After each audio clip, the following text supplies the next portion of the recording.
Hello everyone, आप सभी का मेरे चैनल पर स्वागत है। आज हम लोग अटैचमेंट के बारे में पढ़ेंगे। जो हमारे लेफ़्ट फुट है उनके बारे में हम आगे बढ़ेंगे। तो पिछले पार्ट में जो हमारा थर्ड पार्ट था अटैचमेंट का, उसमें हमने 2 फुट के बारे में पढ़ा था, hammer foot and overcasting foot.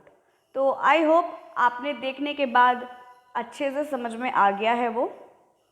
तो अगर आपको अच्छे से समझ में आ गया है तो अब हम आगे बढ़ते हैं। So let's start.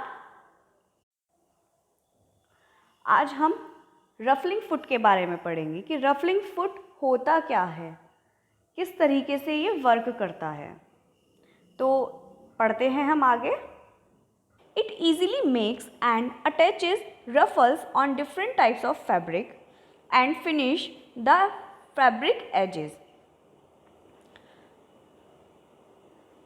तो ये एक बनाता है, ये इजीली बहुत आसानी से बना लेता है रफ़ल्स को। रफ़ल्स यानी कि ये देखिए, ये होते हैं रफ़ल्स, यानी कि जो घेर होते हैं, प्लेट्स एक टाइप की, उनको ये बना लेता है इजीली और इक्वल वे में बनाता है। ये नहीं कि हमारे छोटे बड़े हो रहे हैं, तो इक्वल साइज़ में ये बनाता है ruffles on different types of fabric and finish fabric edges. और साथ में ही ये फैब्रिक की जो एजेस हैं उनको भी फिनिश करता है और इक्वल साइज़ में ये उठाता है ruffle.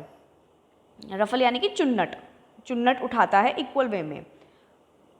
This attachment is capable of taking gathered और pleated frills and will take and apply frills to another section at the same time.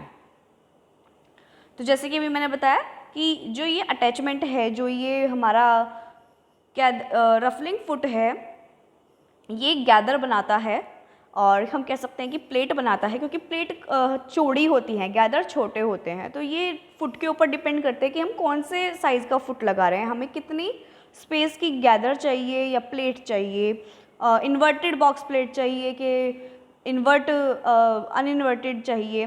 तो वो डिपेंड करता है कि किस टाइप की हमें चाहिए, उसी के अकॉर्डिंग हम फुट लगाते हैं। जैसे कि मैंने आप लोगों को बटन के लिए बताया था, बटन होल के फुट के लिए, कि अकॉर्डिंग टू बटन ही वो फुट लगाया जाता है। तो ऐसे ही इसमें होता है कि अकॉर्डिंग कि कितने स्पेस आपको चाहिए, कितना नहीं चाहिए, वो चीज़ इसमें एडजस्ट की जाती है और तब इसके अकॉर्ड ये अपने आप ही फैब्रिक को उठाता है और स्टिच करता चला जाता है और इसके एजेस को भी क्लीन करता चला जाता है।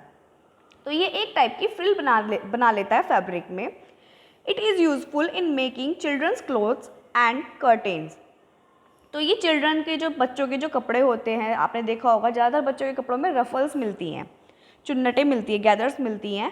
और कर्टेन्स जो होते हैं उसमें एज अ लेस के पर्पज़ पे, कि हमें लेस की तरह से सजाना है, तब भी उसमें भी हमारी रफ़ल्स को यूज़ किया जाता है। जैसे जो लेस होती है, उस लेस में हमें रफ़ल देनी है ताकि वो थोड़ी डेकोरेटिव पर्पज़ और सुंदर भी लगे, तो हम इस टाइप के फुट का यूज़ करते हैं। It is one of the most important attachment of swing machine.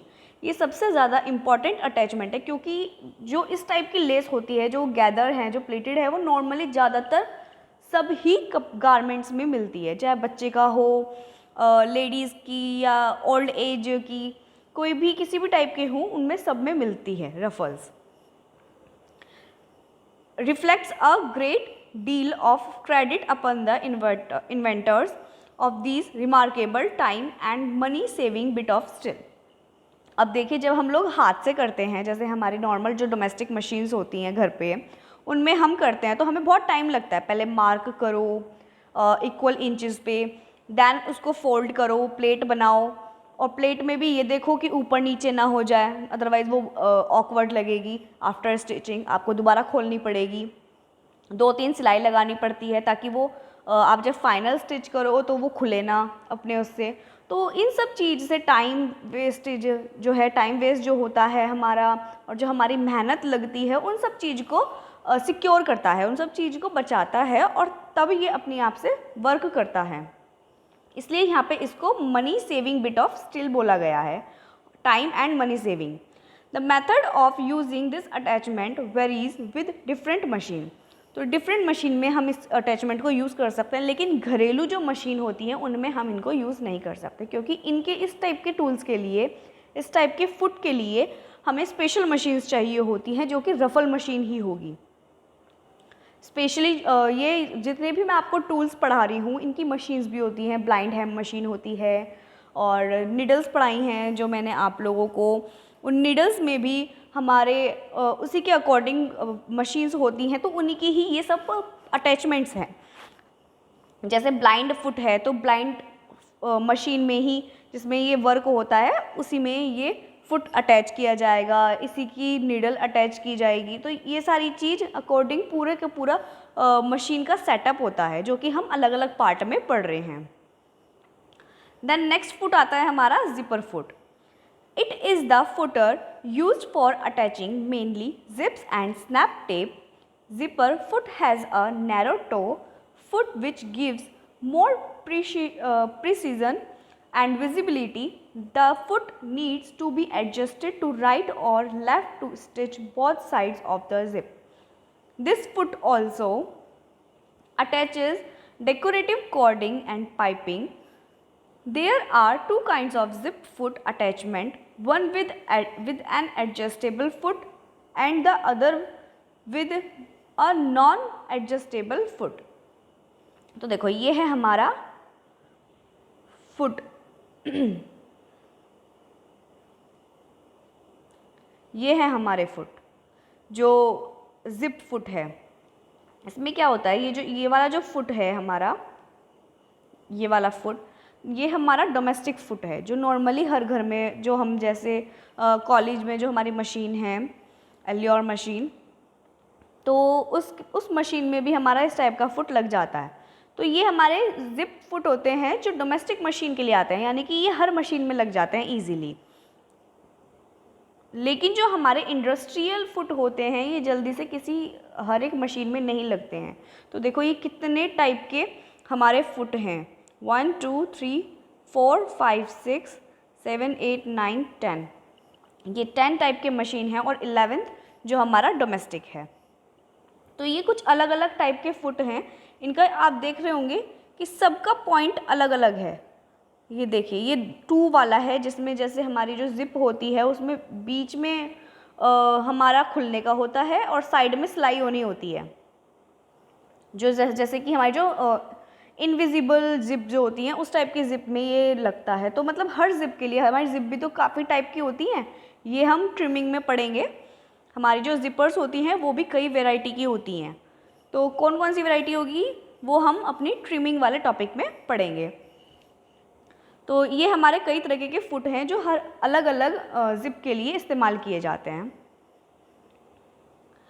तो it is footer used for attaching mainly zips and snap tape.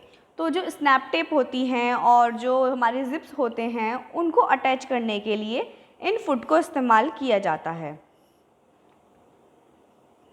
Zipper foot has a narrow toe foot which gives more precision and visibility. तो जो zipper foot है ये आगे से narrow होता है, पतला होता है, जो इसका पैर है वो पतला होता है, which gives more preciseness and visibility, जो कि जब हम जिप लगाते हैं तो ईज़िली हम जिप को देख सकते हैं कि हमारा फुट किस वे में जा रहा है और हम सिलाई कर रहे हैं या नहीं कर रहे हैं।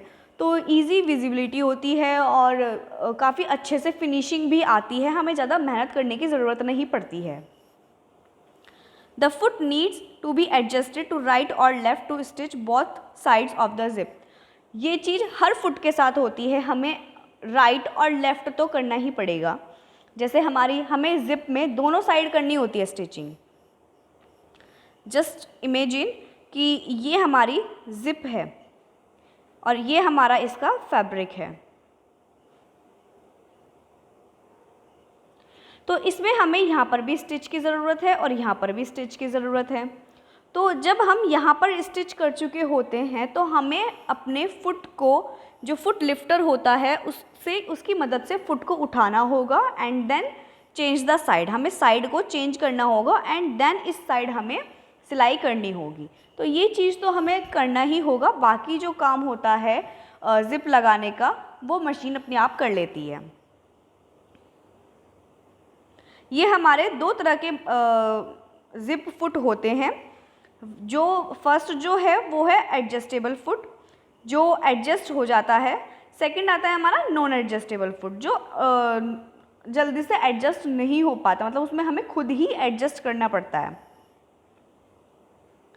देन नेक्स्ट आता है हमारा इलास्टिक फुट।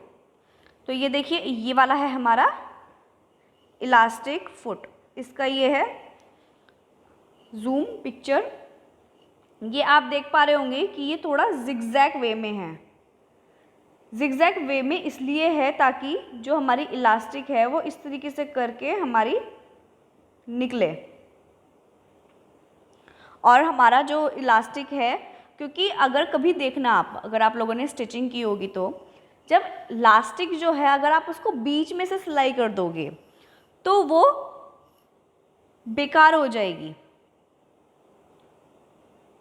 आप इसमें देख पा रहे होंगे कि ये एक साइड ही सिलाई कर रही है, ये एक साइड ही सिलाई हो पा रही है। ये देखो, इस साइड सिलाई हो पा रही है, इस साइड नहीं हुई है। तो ये मूव करके, जैसे मैंने जिप में बताया कि एक साइड से हटा के दूसरी साइड करेंगे तब जाके उस साइड भी सिलाई होगी। अदरवाइज ये इस तरीके से एक साइड सिलाई करता है, क्योंकि अगर हम बीच में सिलाई कर देंगे तो हमारी जो इलास्टिक है वो खिंचेगी नहीं, क्योंकि ये भी जो छोटी छोटी इलास्टिक की कोड होती हैं, जो थ्रेड होते हैं इलास्टिक के, वो इसमें उपयोग किए जाते हैं कॉटन के थ्रेड की मदद से। उनको एक सार करके रखा जाता है, तब जाके हमारी इलास्टिक बनती है। तो अगर हम इसको बीच में से सिलाई कर देंगे इलास्टिक के, तो हमारी जो इलास्टिक है वो खिंचेगी नहीं। लेकिन अगर हम साइड में करेंगे सिलाई तो हमारी इजीली खिंच जाती है। तो यही चीज़ यहाँ पर है। It helps in attaching elastic to the fabric and provides even tension every time to avoid pulling and tugging on the needle। लेकिन ये एक इलास्टिक लगा देता है अच्छे से, लेकिन ये एक टेंशन भी क्रिएट करता है कि हमें इसे जो पुलिंग है इसका, मतलब को हमें इसे कभी उठाना होता है और कभी नीचे करना होता है, इसमें टग करना होता है इसको। तो ये सारी प्रॉब्लम्स भी क्रिएट होती हैं जो हमें फेस करनी पड़ेंगी इलास्टिक फुट के साथ। तो ये थोड़ा बहुत एडजस्टेबल करना पड़ता है। ये बिल्कुल ऑटोमेटिक फुट अब तक ऐसा आया नहीं है जो इलास्टिक को अपने आप ही टक कर ले, अपने आप, मतलब जितनी भी हम लोगों को टेंशन होती है वो सब चीज़ रिमूव कर दे।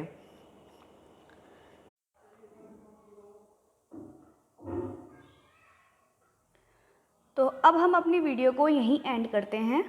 आज हम लोगों ने रफल फुट, जिपर फुट और इलास्टिक फुट पढ़े हैं। हमने 3 टाइप्स ऑफ प्रेशर फुट पढ़े हैं। तो आई होप कि आप लोगों को ये तीनों ही फुट अच्छे से समझ में आ गए हैं। अब हम अपनी पिछली वीडियो में एम्ब्रॉयडरी फुट और ओवरलुक फुट के बारे में पढ़ेंगे। हमारे 2 फुट रह जाते हैं, इन 2 फुट को हम अपनी नेक्स्ट वीडियो में डिस्कस करेंगे। तो आई होप कि आपको अच्छे से सब समझ में आ रहा है। अगर समझ में आ रहा है तो प्लीज़ लाइक, शेयर और सब्सक्राइब करना ना भूलें। Thank you, bye bye.